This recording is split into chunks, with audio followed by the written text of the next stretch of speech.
Melanjutkan dari cerita sebelumnya. Orang buta.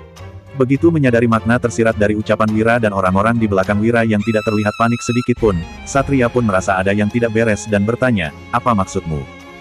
Artinya kamu bukan cuma bodoh, tapi juga buta dan nggak berotak," kata seseorang yang diseret keluar dari kereta kuda dengan ekspresi murka.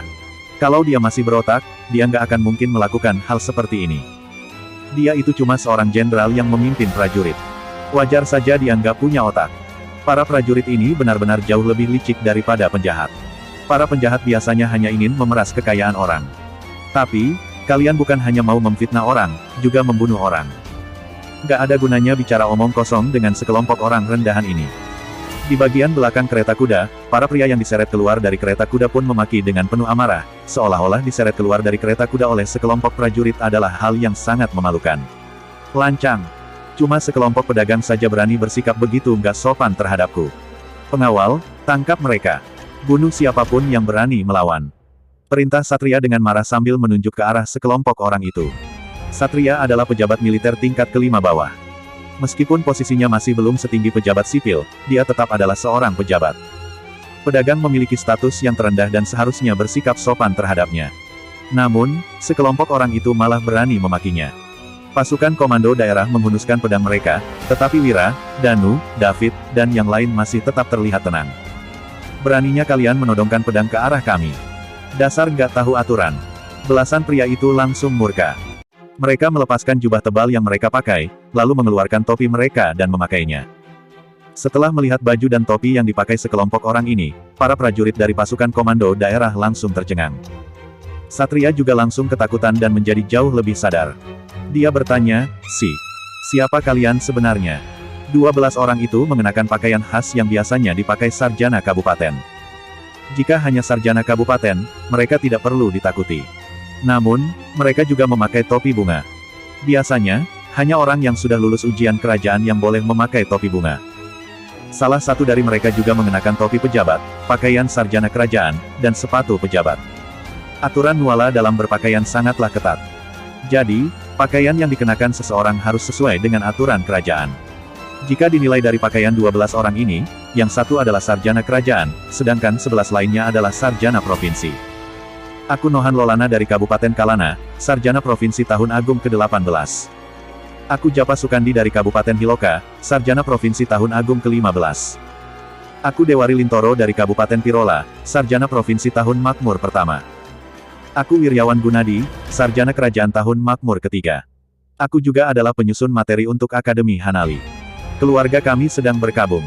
Aku Pramana Sudarto dari Kota Pusat Pemerintahan Lokana, sarjana provinsi tahun makmur pertama. Sekelompok orang itu melaporkan identitas mereka dengan nada dingin. Saat giliran Pramana, dia pun tersenyum. Ini adalah alasan kenapa Wira tinggal di Kabupaten Pirola selama 5 hari. Pramana sudah menulis surat kepada teman-temannya dan mengundang mereka untuk datang membantu.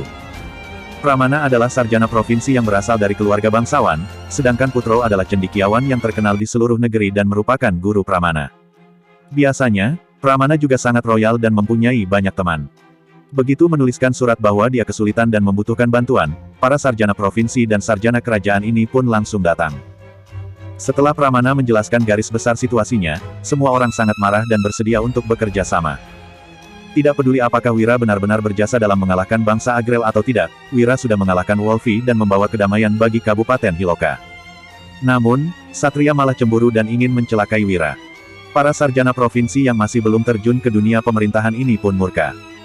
Terlebih lagi, puisi dan sajak yang diciptakan Wira sebelumnya sudah tersebar di kalangan pelajar sehingga dia memiliki reputasi yang cukup besar. Ternyata memang Tuan Pramana dari keluarga Sudarto. Aku pernah bertemu dengannya di kediaman Sudarto. Kalau begitu, kenapa kamu nggak langsung bilang? Tadi, aku sudah menyeretnya keluar dengan kasar. Tadi, Tuan Pratama menutupi wajahnya. Aku mana tahu kalau itu dia. Sebelum tahun baru, ibu Tuan Wiryawan yang jadi pejabat di ibu kota itu baru saja meninggal. Jadi, dia pulang untuk menghormati ibunya. Kenapa dia bisa datang kemari? Sekelompok prajurit langsung ketakutan. Orang yang sudah menarik turun ke-12 orang tersebut langsung jatuh terduduk di lantai. Di Nuala, kedudukan pelajar sangatlah tinggi. Namun, mereka sudah bertindak begitu kasar terhadap para sarjana provinsi dan sarjana kerajaan itu. Apa bedanya ini dengan menggali lubang kubur sendiri? Satria juga ketakutan, lalu menatap Wira dengan marah sambil berkata, "Wira, ternyata kamu sudah mempersiapkan semuanya dari awal. Beraninya kamu menjebakku."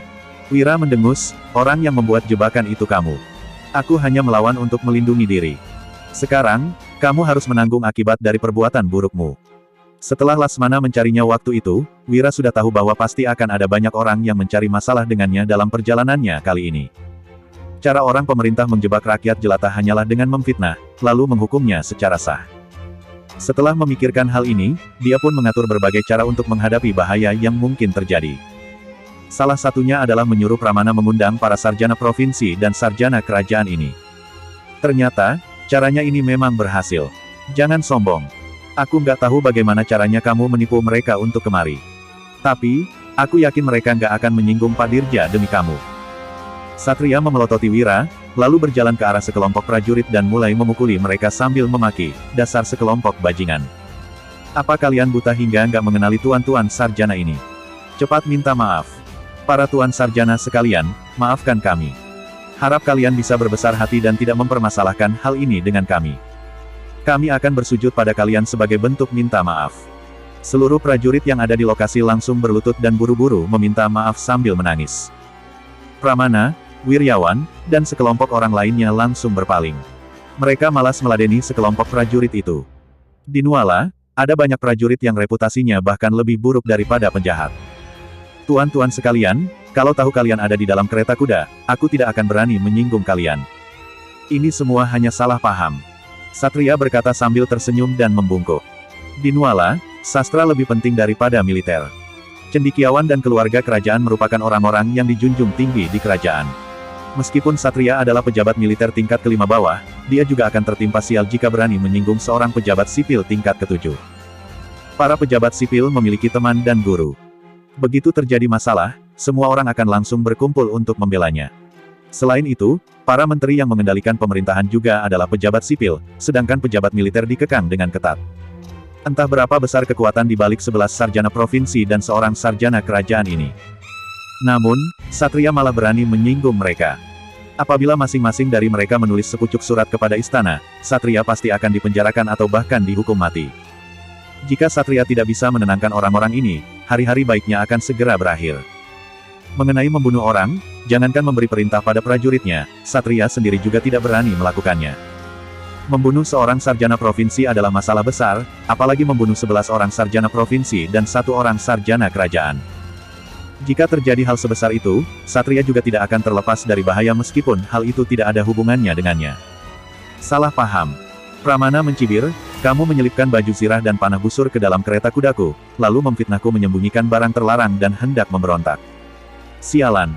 Berani sekali kamu bilang ini hanya salah paham." Wiryawan juga berkata dengan ekspresi suram, "Satria, kami semua sudah dengar dengan jelas, kamu mau memfitnah dan mencelakai orang baik. Beraninya kamu masih berdalih. Aku memang sedang berkabung, tapi aku tetap bisa menulis petisi. Tunggu saja, aku akan beritahu para menteri, 2 penasihat, dan yang mulia tentang hal ini." Nohan juga berkata, "Temanku, Kaisang adalah inspektur istana yang bertanggung jawab menyelidiki pejabat di kerajaan ini. Dia bahkan berani menyelidiki para pejabat besar di istana, apalagi kamu yang hanya merupakan pejabat militer tingkat kelima. Berhubung kamu berani melanggar hukum kerajaan, tunggu saja giliranmu diselidiki." Japa juga bersuara, "Satria, guruku itu adalah Pancaka Winata, wakil jaksa agung di lembaga kejaksaan. Aku pasti akan memberitahu lembaga kejaksaan mengenai tindakanmu ini." 11 orang itu melaporkan pendukung mereka dan terlihat seperti akan menyelidiki hal ini sampai tuntas. "Tuan-tuan sekalian, ini benar-benar adalah salah paham. Yang mengacau itu bawahanku, bukan aku." Satria sudah ketakutan. Dia merenung sejenak sebelum berkata dengan bijak, "Aku memang kurang tegas dalam mendisiplinkan bawahanku. Kalian boleh melaporkan tentang masalah ini dan aku siap kehilangan jabatanku. Tapi, ini semua perintah Pak Dirja.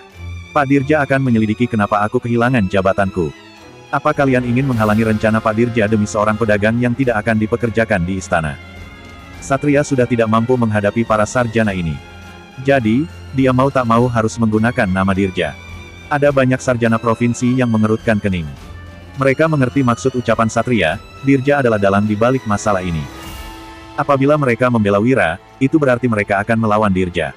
Dalam sekejap, ada banyak sarjana provinsi yang mulai menjadi agak ragu. Meskipun mereka bisa mengancam Satria dengan penuh percaya diri, Dirja adalah prefektur Lokana dan juga seorang sarjana kerajaan. Meskipun berhasil menjadi sarjana kerajaan, mereka belum tentu bisa menjadi seorang prefektur setelah bergulat bertahun-tahun. Tanpa latar belakang keluarga bangsawan, tidak ada orang yang bisa menyinggung seorang prefektur. Namun, mereka juga merasa tidak rela dalam menghadapi ketidakadilan seperti ini. Dalam sekejap, mereka pun merasa sangat gundah. Melihat sekelompok sarjana provinsi dan bahkan wiryawan yang terdiam, Satria pun tersenyum dan tidak takut pada mereka lagi. Dia tahu sekelompok sarjana provinsi ini tidak akan berani melawan Dirja demi seorang pelajar yang tidak akan dipekerjakan di istana. Maksudmu, selain kamu, Dirja juga terlibat dalam masalah ini. Begitu melihat para sarjana provinsi yang terdiam, Pramana langsung maju dan membentak Satria sambil menunjuknya, yang satu itu prefektur yang hanya tahu menambah pajak rakyat, yang satu lagi letnan jenderal yang nggak mampu membasmi penjahat. Tuan Wahyudi berhasil menghabisi Wolfi sehingga pangkat kalian diturunkan. Lalu, kalian iri sama kemampuannya dan mau mencelakainya. Aku nggak bermaksud untuk mencelakainya. Ini semua tindakan bawahanku, nggak ada hubungannya denganku. Satria buru-buru membantah, lalu berkata dengan dingin, Tuan Pramana, apa ayahmu tahu kamu memfitnah Pak Dirja?